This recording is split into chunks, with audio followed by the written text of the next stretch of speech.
Praise the Lord. Hallelujah. Ang pinakamataas pong pagpupuri, pagluwalhati, pagdakila, pagsamba ay nauuko lamang po sa dakilang Diyos na buhay, sa ating pinakamamahal na Panginoong Hesus. At ako po ay nagpapaabot ng dobleng paggalang po sa ating mga mahal na magulang, sa ating pinakamamahal na Panginoong Hesus. Hindi po natin malilimutan ang mga ginuntuang turo, mga aral na iniwan sa atin ng ating beloved Pastor Wilde Estrada Almeida at ating beloved Assistant Pastor Lina C. Almeida. And greetings and respect po sa kanilang mga beloved children and to the whole Almeida family and to you beloved preachers, workers, and beloved brethren. Ako po yung nagpupurit, nagpapasalamat sa ating pinakamamahal na Panginoong Hesus dahil yung mapabilang po dito sa tunay na gawain ng pinakamamahal na Panginoon ay talagang napakalaki pong pagpapala, mga minamahal. Nung ako po yung nasa sanlibutan pa, wala pa pong alam sa mga spiritual na bagay, ang inyo pong aban lingkod ay nakaranas po ako ng tinatawag din po na anxiety at depression, kung saan may mga times po na hindi po ako makatulog sa gabi. May mga times po, mga minamahal, na umiiyak na sobrang kabigatan po ng aking puso. Bagamat hindi po ako nagpa-consult sa mga specialist or mga doctors, nag-take po ako ng exam online. And then, nakita ko na meron po akong clinical depression, mga minamahal. Dahil yung iniisip ko, sabi ko, gusto ko nang mamatay. Pero hirap na hirap po ako, mga minamahal, dahil bilang nakagisnan din po yung dambuhalang relihiyon, naniniwala rin po ako na may impyerno, mga minamahal, natatakot po ako mabuli doon. Alam niyo po, mga minamahal, yung kagalakan ko, hinahanap ko, mga minamahal, pero hindi ko makuha, hindi ko makita-kita. Kaya kung saan-saan na lang po ako pumupunta sa mga kakilala, mga hindi kakilala, gumagawa ng mga bagay na hindi kalugod-lugod sa ating pinakamamahal na Panginoong Hesus. Magkaroon lang po ng relief, mga minamahal, yung nararamdaman kong kabigatan. Pero once na pumasok na naman po ako sa aking kwarto, andun na naman, mga minamahal, parang napakadilim, mga minamahal, ng aking mundong ginagalawan. Sabi ko, isang araw, napatingin na lang po ako sa langit. Sabi ko, Lord, kung masasayang lang po ang aking buhay, gamitin mo na lamang po akong instrumento para sa iyong kaluwalhatian. Alam niyo, mga minamahal, hindi ko alam na kung paano ako tutugunin ng ating dakilang Diyos, pero napakabuti ng pinakamamahal na Panginoong Hesus, mga minamahal. Dahil before that prayer, meron isang brother na nag-invite po sa akin sa church, ngunit hindi po ako pwede, kaya hindi ko na-reject ko po. And then, meron naman dalawang brother na ini-invite po ako sa church, ngunit dahil nahihiya po ako, hindi pa bukas sa akin yung mga ganitong bagay, ako po, mga minamahal, ay tumanggi. Ngunit sa paglalakad ko po sa mall, mga minamahal, meron pong group of mga Christian, born-again Christians din, mga minamahal, na nag-i-invite po sa akin sa church nila, mga minamahal. At dahil po hindi nga po bukas sa akin pag-iisip at puso yung mga ganito, akala ko nandun ako sa buong katotohanan din dahil linggo-linggo po ako pupunta sa simbahan, ngunit napakahirap po, mga minamahal, dahil wala pa rin po akong pagbabago. Alam niyo, mga minamahal, isang araw habang sa aking paglalakad patungo sa aking tinitirahan, lumingon po ako sa langit at nakakita po ako ng isang sign. And that sign, mga minamahal, made me think na sabi ko, tinatawag ako ng Diyos. And then ako na po yung nag-initiate doon sa nag-share sa akin na dumalo sa kanilang church, mga minamahal. To cut the long story short, mga minamahal, napabilang po ako dun sa church na yon. Bagamat isa siyang born-again Christian church, mga minamahal. Ako po yung nagkaroon ng interes sa panonood ng mga patotoo, mga divine revelations, mga minamahal, patungkol po sa langit, patungkol po sa impyerno. At napagtanto ko, mga minamahal, na napakahalaga sa mahal na Panginoon ang kabanalan, mga minamahal. Amen. And then one time, nag-preach po yung leader doon. Sabi niya, okay lang daw sa mga babae hindi magsuot na may kabanalan. Okay lang daw na maglagay ka ng kulay sa iyong mukha.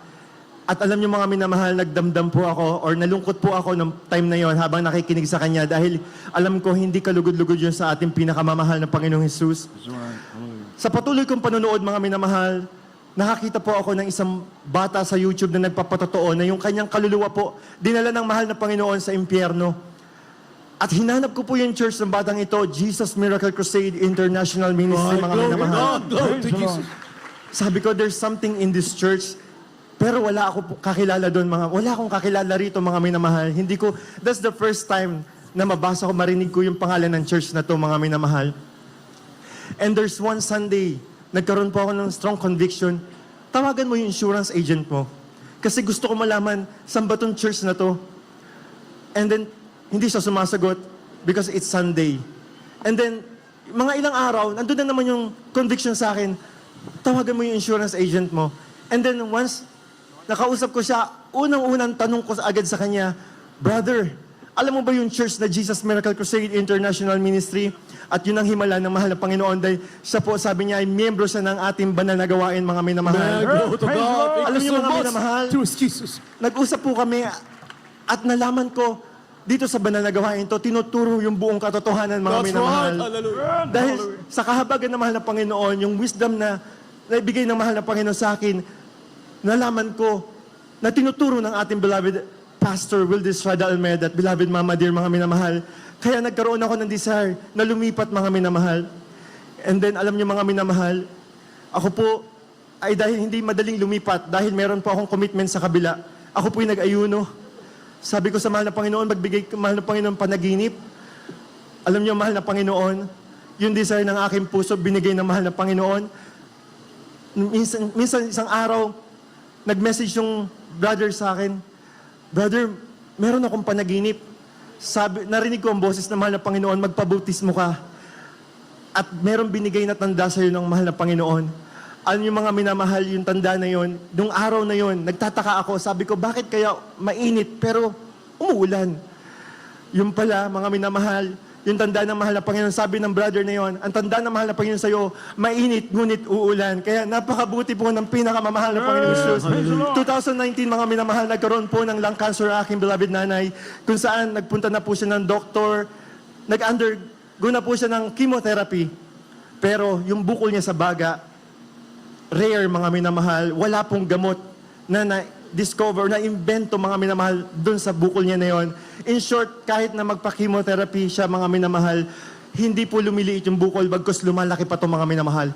Alam niyo, mga minamahal, nakakilala po ang aking beloved nanay sa dakilang Diyos, sa ating pinakamamahal na Panginoon Jesus dito sa gawain na to. At panahon po ng pandemic, mga minamahal, siya po'y nabautismohan sa pangalan ng pinakamamahal na Panginoon Jesus. Siya po'y tumigil po, mga minamahal, sa pagkikimotherapy niya. At siya po'y nanampalataya na lang sa mahal na Panginoon, dumadalo sa banal na gawain. Alam niyo mga minamahal, ng kabutihan talaga ng mahal na Panginoon. Hanggang ngayon ang nanay ko andyan, pinalakas ng ating pinakamamahal na Panginoong Jesus. Alam niyo mga minamahal, sa tuwing ang nanay ko nagsasabi sa akin, yung kalapitbahay natin, nagkasakit, wala na. Yung ating kakilala doon sa probinsya, bata pa lang nagkasakit, ang bilis kinuha, wala na. Alam niyo mga minamahal, pag sinasabi niya sa akin yan, hindi ko talaga mga minamahal ano yung kabutihan ng ating pinakamamahal na Panginoon sa akin, mga minamahal. Dahil naiisip ko, nasan po kaya kami kung hindi kami nakakilala sa ating dakilang Diyos. Sa unang panalangin po at pagpapagal ng ating beloved Pastor Wildis Rada Almeida, talagang nakamtan po namin yung pagpapala na buhat sa ating pinakamamahal na Panginoon Jesus. Isa pa po, mga minamahal, ang aking kapatid, mga minamahal, siya po, hindi ko alam na ang kapatid ko po pala, siya ang unang nasiran o nahayuan sa aming pamilya. Dahil meron po pala siyang kaibigan na preacher. Pero dahil sa katigasan ng kanyang puso, hindi po siya tumalima, mga minamahal. Kaya nung ako po'y napabilang sa tunay na gawain na to, talagang sinasamo ko sa mahal na Panginoon na ang aking mga mahal na magulang, ang aking mga mahal na kapatid, madala rin sa banal na gawain, maligtas. Alam niyo po mga minamahal, isa sa mga ayaw ko ginagawa ng kapatid ko, yung pagbabasketball niya. Napakahilig niya magbasketball, sumasali sa liga. Bagamat ang kanya na pang-asawa ay isang born-again Christian din, pero nasa ibang church, sabi ko, hindi naman totoo, hindi pare-pareho ang mga born-again churches ngayon. Dahil alam niyo mga minamahal, ang aking kapatid na yan, patuloy pa rin sa paglalaro ng basketball. Alam niyo mga minamahal, sabi ko sa mahal na Panginoon, patigilin mo ang paglalaro ng aking beloved kapatid. Dahil nalulungkot po ako tuwing gagawin niya yan. Alam niyo po, hindi ko alam na ang aking beloved kapatid pala, nagkaroon po siya ng injury sa kanyang knee noong 2013. And after few weeks, na ako'y nagsusumamo sa mahal na Panginoon, nagkaroon po ng insidente kung saan nagkaroon po ng ACL injury ang aking kapatid. Putol po yung ligament niya sa tuhod, mga minamahal. At sabi ng doktor, parang 70 years old yung tuhod mo, kaya hindi na po siya pwede mag-basketball. Sabi ko sa aking beloved tatay, di bali na po mga tatay na ganyan ang aking kapatid, wag lang siya maimpyerno. Kaya napakabuti natin pinakamamahal na Panginoong Isus. Kaya lahat po ng kapurihan, kalwalhatian, kadakilaan ay sa ating pinakamamahal na Panginoong Isus lamang. Hallelujah, praise the Lord.